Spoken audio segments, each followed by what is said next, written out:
श्री कृष्ण कहते हैं आपकी कीमत तब होती है जब आपकी जरूरत होती है, तो खुद को इतना तराशो कि आपकी जरूरत हमेशा बनी रहे। श्री कृष्ण कहते हैं हर किसी की जिंदगी में समस्याएं हैं, लेकिन इंसान खुद की समस्याओं को ही सबसे ज्यादा और सबसे बड़ी समस्या समझता है।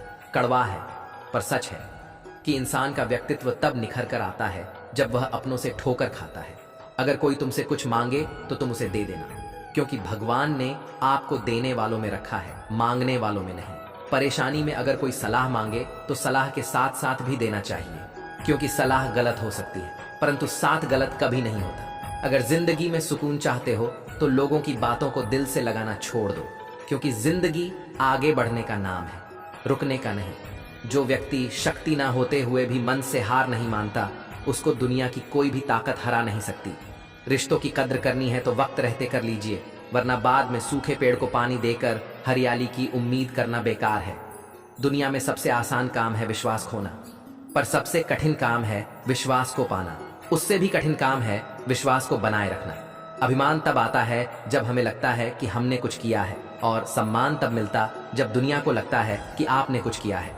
जब लोग आपकी तारीफ करें तो उसमें झूठ खोजिए, अगर आलोचना करें तो उसमें सच की तलाश कीजिए। क्रोध आने पर चिल्लाने के लिए ताकत नहीं चाहिए, लेकिन क्रोध आने पर चुप रहने के लिए बहुत ताकत चाहिए होती है। अपने जीवन में आलोचना और प्रशंसा दोनों को स्वीकार कीजिए, क्योंकि एक फूल भी बेहतरीन ढंग से उगता है जब उसे बारिश और धूप दोनों मिलते हैं। अगर किसी को कुछ देना है तो उसे अच्छा वक्त दो, क्योंकि आप हर चीज वापस ले सकते हैं, मगर किसी को दिया हुआ अच्छा वक्त वापस नहीं ले सकते। सुख हमारे अहंकार की परीक्षा लेता है, जबकि दुख हमारे धैर्य की। दोनों परीक्षाओं में उत्तीर्ण होकर ही हमारा जीवन सफल होता है। प्यार और सम्मान दो ऐसे उपहार हैं, अगर सभी को देने लग जाओ तो बेजुबान भी छुप जाते हैं। जिस दिन तुम्हें अपना मूल्य पता लग गया, उस दिन के बाद तुम्हें किसी के द्वारा की गई निंदा या प्रशंसा से कोई फर्क नहीं पड़ेगा। संपूर्ण संसार में दुख से बड़ा कोई मित्र नहीं, क्योंकि दुख ही है जो इंसान को ईश्वर की याद दिलाता है। अच्छे व्यक्ति को समझने के लिए अच्छा हृदय चाहिए, न कि अच्छा दिमाग, क्योंकि दिमाग हमेशा तर्क करेगा और हृदय हमेशा प्रेम भाव देखेगा।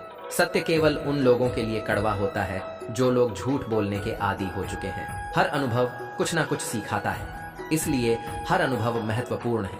हम अपनी गलतियों से भी सीख सकते हैं। पेट में गया हुआ विष केवल एक मनुष्य को मारता है, परंतु कान में गया हुआ विष कई संबंधों को मार देता है। दोस्तों, किसी ने बड़े कमाल की बात कही है कि पानी में गिरने से इंसान की मृत्यु नहीं होती, इंसान की मृत्यु तब होती है जब उसे तैरना नहीं आता। परिस्थितियां कभी भी समस्या नहीं बनती, समस्या तब बनती है जब उनसे निपटना नहीं आता। दोस्तों, बहुत समय पहले की बात है, एक दिव्यांग राजा की, जिसके राज्य में कहीं कोई समस्या नहीं थी। सब लोग खुश थे, ऊपर वाले को धन्यवाद करते थे, कितने अच्छे राजा आपने हमारी जिंदगी में भेजे। वह राजा दिव्यांग था, उसकी एक आंख नहीं थी, एक पैर नहीं था, लेकिन राजा को इस बात का कोई मलाल नहीं था। एक दिन राजा अपने महल की गैलरी में घूम रहा था, उस गालियानरे में घूम रहा था और वहां जो शानदार पेंटिंग्स लगी थीं उनको देख रहा था। वहां जो शानदार पेंटिंग्स थीं वह उसके पूर्वजों की थी, उसके पिताजी की, उनके पिताजी की, उनके पिताजी की। राजा घूमते घूमते उन पेंटिंग्स को देखते देखते, निहारते हुए सोच रहा था कि कितने शूरवीर खानदान में मुझे जन्म लेने का मौका मिला। ऊपर वाले का धन्यवाद है। मेरे पिताजी इतने शूरवीर थे, उनके पिताजी इतने शूरवीर थे। वह देखता चला जा रहा था, और जब आखिरी पेंटिंग को उसने देखा और उसके बाद में खाली जगह को देखा तो चिंता में पड़ गया। उसे मालूम था कि अब यहाँ पर जो पेंटिंग लगेगी वह उसकी लगेगी। उसे इस बात की चिंता नहीं थी कि वह मरने वाला है या मर जाएगा। चिंता इस बात की थी कि वहां जो पेंटिंग लगेगी वह कैसी लगेगी।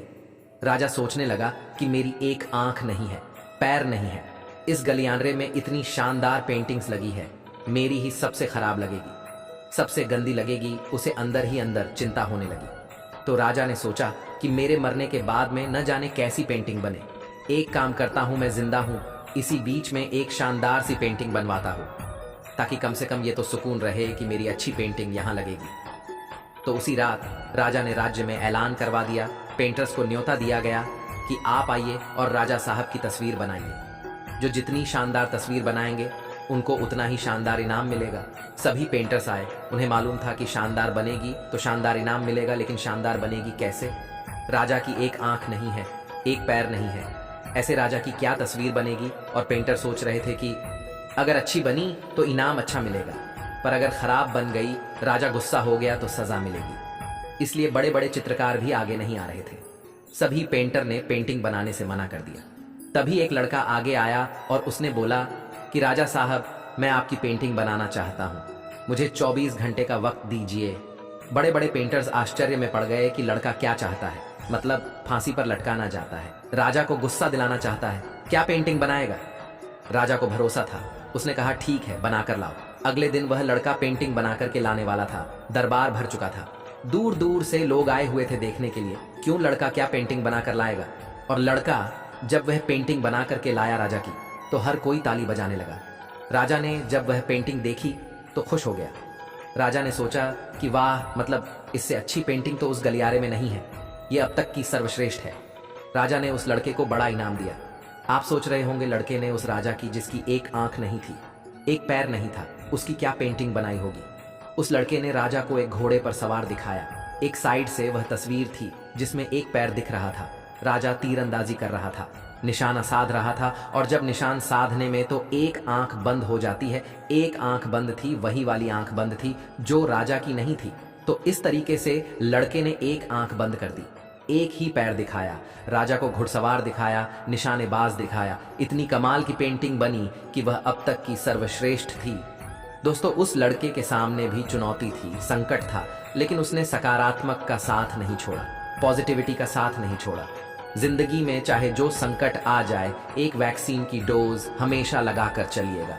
इसे पॉजिटिविटी की वैक्सीन कहते हैं, और इसकी डोज रोजाना लगानी जरूरी है। जिंदगी में चाहे जिस मुकाम पर आप हो, जिस संकट में आप फंस जाए, जिस भी स्थिति में आप हो, अगर आपने पॉजिटिविटी की वैक्सीन लगा रखी है तो यकीन मानिए कि आप उस संकट से जरूर बाहर निकल आएंगे। बस आपसे इतना सा कहना चाहता हूं कि जिंदगी में उम्मीद का साथ छोड़िए, क्योंकि जिसने उम्मीद का साथ छोड़ दिया, जिंदगी उसका साथ छोड़ देती है।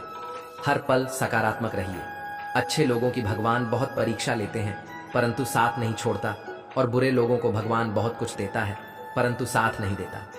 खुशी के लिए काम करोगे तो खुशी नहीं मिलेगी, लेकिन खुश होकर काम करोगे तो खुशी और सफलता दोनों प्राप्त होंगे। अगर आपका कोई शत्रु नहीं है तो इसका मतलब यह है कि आप उन जगहों पर भी खामोश थे जहां बोलना बहुत जरूरी था। जीवन में आगे बढ़ना है तो बहेरा हो जाओ, क्योंकि अधिकतर लोगों की बातें मनोबल गिराने वाली होती है। बोलने से पहले सोच लो, क्योंकि बोलने के बाद सोचा नहीं पछताया जाता है। आगे बढ़ने वाला व्यक्ति कभी भी किसी को बाधा नहीं पहुंचता, और दूसरों को बाधा पहुंचाने वाला व्यक्ति कभी भी आगे नहीं बढ़ सकता। ईश्वर के प्रेम में जो रोने का आनंद है, वह संसार के माया में हंसने का भी नहीं है। मनुष्य घर बदलता है, कपड़े बदलता है, रिश्ते बदलता है, मित्र बदलता है, प्यार बदलता है, फिर भी दुखी क्यों रहता है? क्योंकि वह स्वयं को नहीं बदलता। शस्त्र केवल शरीर को घायल कर सकते हैं, किंतु शब्द आत्मा को भी घायल कर देते हैं। जिंदगी का आनंद अपने तरीके से ही लेना चाहिए। गम बहुत है, खुलासा मत होने देना। मुस्कुरा देना, मगर तमाशा मत होने देना। नसीब के आगे झुकूंगा नहीं, थक कर जरूर बैठा हूं, मगर रुकूंगा नहीं। मूर्ख से तारीफ सुनने से बुद्धिमान की डांट सुनना ज्यादा बेहतर है। वह इंसान आपकी कीमत कभी नहीं समझेगा जिसके लिए आप हर वक्त मौजूद होंगे। लोग पहचाना बंद कर दे, इससे पहले पहचान बना लो। कभी कभी अपने ही अपनों का एक ऐसा तमाशा बनाते हैं कि वह अपना कहलाने लायक नहीं रहते। श्री कृष्ण कहते हैं, किसी का दिल दुखाकर कभी अपने लिए खुशियों की उम्मीद मत रखना। हमेशा दूसरों से ज्यादा स्वयं से उम्मीद रखें, क्योंकि दूसरों से उम्मीदें बहुत दुख देती हैं, जबकि स्वयं से उम्मीद बहुत कुछ प्रेरित करती है। शब्दों में इतनी ताकत होती है कि वह किसी की जिंदगी बन सकते हैं, बिगाड़ भी सकते हैं, रिश्ते जोड़ भी सकते हैं, और रिश्तों को तोड़ भी सकते हैं। आपके मन के दुख को दूर भी कर सकते हैं, और आपके दुख को बढ़ा भी सकते हैं। मेरा यह मानना है कि मुश्किल में, तकलीफ में इंसान को सही शब्द, सही गाइडेंस मिल जाए तो बड़ी से बड़ी परेशानी से भी लड़कर इंसान आगे निकल जाता है। जब जिंदगी तुम्हें दोबारा मौका दे तो पुराने गलतियों को दोहराने की गलती कभी मत करना। वक्त और किस्मत पर कभी घमंड मत करना, क्योंकि सुबह उनकी भी होती है जिनके दिन खराब है।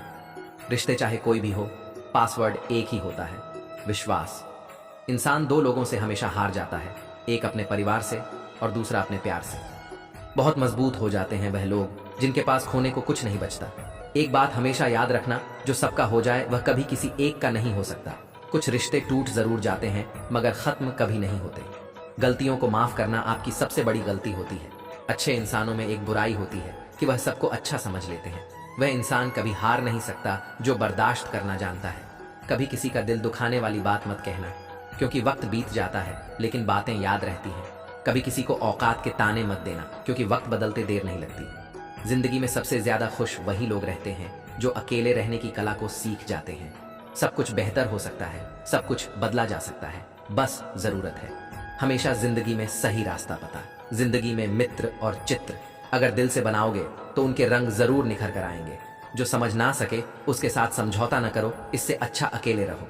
कम से कम सुकून इस बात का रहेगा कोई है ही नहीं तो समझेगा कौन। कुछ खास लोग थे जिंदगी में, ऐसे आए जैसे कभी जाएंगे ही नहीं, और ऐसे गए जैसे कभी थे ही नहीं। मजाक तो हमें बाद में बनाया जाता है, पहले तो लोग हमें अपना बनाते हैं। कभी कभी मन को मना लेना ही बेहतर होता है, क्योंकि हर जिद हमें खुशी नहीं देती। आजकल लोग हक तो जताना जानते हैं लेकिन रिश्ता निभाना नहीं जानते। लोगों ने कुछ दिया तो सुनाया भी, बहुत कुछ ही ईश्वर तेरा ही द्वारा है, जहां कभी ताना नहीं मिला। प्यार करने में चंद लम्हे लगते हैं, मगर ठोकर खाकर घूमने में पूरी जिंदगी लग जाती है। कुछ लोग बहुत अच्छे लगते हैं लेकिन सिर्फ शक्ल से। मंजिलें बड़ी जिद्दी होती है, हासिल कहाँ नसीब से होती है, मगर वहां तूफान भी हार जाते हैं जहां कश्तियां जिद पर होती हैं। जिंदगी का सुख दुख बाहर नहीं होते, वह आपके मन के अंदर होते हैं। जो चीज आपके मन के अंदर है वह बाहर से ठीक नहीं हो सकती। और कई लोगों की तकलीफ है इसलिए ज्यादा बढ़ जाती है, वह अपने मन की बात किसी को बात नहीं पाते, और अगर किसी को बता भी देते हैं तो उसे समझा नहीं पाते। अगर कोई समझ नहीं पाता तो सही रास्ता नहीं बता पाता। कहते हैं जिंदगी में कुछ इतना नहीं बिगड़ा कि उसे ठीक नहीं किया जाए, कुछ भी इतना बुरा नहीं होता कि उसे बदल ना जा सके। एक बार एक बच्चे ने अपने पापा से पूछा, पापा मेरी जिंदगी की क्या वैल्यू है? तभी पापा ने कहा, अगर तुम सच में अपनी जिंदगी की कीमत समझना चाहते हो तो मैं तुम्हें एक पत्थर देता हूं। इस पत्थर को बाजार में लेकर जाओ, कोई इसे इसका मूल्य पूछे तो उसे कुछ मत कहना, बस अपनी 2 उंगली खड़ी कर देना। वह लड़का बाजार गया और कुछ देर तो ऐसे ही बैठा रहा, लेकिन कुछ देर बाद एक बूढ़ी औरत उसके पास आई और उस पत्थर का मूल्य पूछने लगी। वह लड़का एकदम चुप रहा, उसने कुछ नहीं कहा, अपनी 2 उंगलियां खड़ी कर दी। तभी बूढ़ी औरत बोली, 200 रुपया, ठीक है, मैं इस पत्थर को तुमसे खरीद लूंगी। बच्चा एकदम से चौंक गया। एक पत्थर की कीमत 200 रुपया, जो कि पत्थर कहीं पर भी मिल जाते हैं। अब वह अपने पापा के पास गया और बोला कि मुझे एक बूढ़ी औरत मिली थी, इस पत्थर के 200 रुपए देने के लिए तैयार थी। पापा ने कहा, इस बार तुम पत्थर को म्यूजियम में लेकर जाओ और वहां इसका मूल्य पता करो। कोई कुछ पूछे तो उंगली खड़ी कर देना। वह लड़का म्यूजियम में गया और वहां पर एक आदमी की नजर उसके हाथ में रखे पत्थर पर पड़ी। तभी उसने उस पत्थर का मूल्य पूछा। वह बच्चा एकदम चुप रहा, उसने 2 उंगली खड़ी कर दी और आदमी बोला, मैं तुम्हें इस पत्थर के 20,000 देने के लिए तैयार हूं, तुम मुझे इस पत्थर को दे दो। वह लड़का फिर चौंक गया। उसने अपने पापा से जाकर कहा कि मुझे एक आदमी मिला देने के लिए तैयार था। तभी पापा ने कहा, अब मैं तुम्हें एक आखिरी जगह भेज रहा हूं, तुम्हें एक कीमती पत्थरों की दुकान पर जाना है और वहां पर कोई इसका मूल्य पूछे तो उससे कुछ मत कहना, बस अपनी 2 उंगलियां खड़ी कर देना। वह लड़का जल्दी से कीमती पत्थरों की दुकान पर गया और उसने देखा कि एक बूढ़ा आदमी था जो काउंटर के पीछे खड़ा था। जैसे ही उस बूढ़े इंसान की नजर उसे पत्थर पर पड़ी, वह एकदम से चौंक गया। वह काउंटर से बाहर निकाला और तुरंत उस बच्चे के हाथ से उस पत्थर को छीन लिया और बोला, ओ माय गॉड, इस पत्थर की तलाश में मैंने पूरी जिंदगी गुजार दी। कहां से मिला यह पत्थर? क्या मूल्य है इसका? कितना लोगे ही तुम इस पत्थर के? वह बच्चा तब भी चुप रहा और अपनी 2 उंगलियां खड़ी कर दी। तभी बूढ़ा आदमी बोला, कितने 2 लाख रुपए? ठीक है, मैं इसके लिए तुम्हें 2 लाख रुपए देने के लिए तैयार हूं, तुम मुझे यह पत्थर दे दो। उस लड़के को अपनी आंखों पर विश्वास नहीं हो रहा था। वह जल्दी से अपने पापा के पास पहुंचा और वह बोला, एक बूढ़ा आदमी इसके लिए 2 लाख देने के लिए तैयार है। तभी उसके पापा ने उससे कहा कि क्या आप तुम्हें अपने जिंदगी की वैल्यू समझ आए? आपकी लाइफ की वैल्यू इस बात पर डिपेंड करती है कि आप अपने आप को कहां रखते हैं। ये आपको डिसाइड करना है कि आपको 200 रुपए का पत्थर बनना है या फिर 2 लाख रुपए का। जिंदगी में कई सारे लोग ऐसे होते हैं जो आपसे बहुत प्यार करते हैं, उनके लिए आप सब कुछ है, और कुछ लोग ऐसे भी होते हैं जो आपको एक वस्तु के रूप में उपयोग करेंगे, उनके लिए आप कुछ भी नहीं है। और ये आपके ऊपर डिपेंड करता है कि आपकी लाइफ की वैल्यू क्या है। दोस्तों, इस वीडियो में बस इतना ही। मिलते हैं अगले वीडियो में। अपना ख्याल रखिए।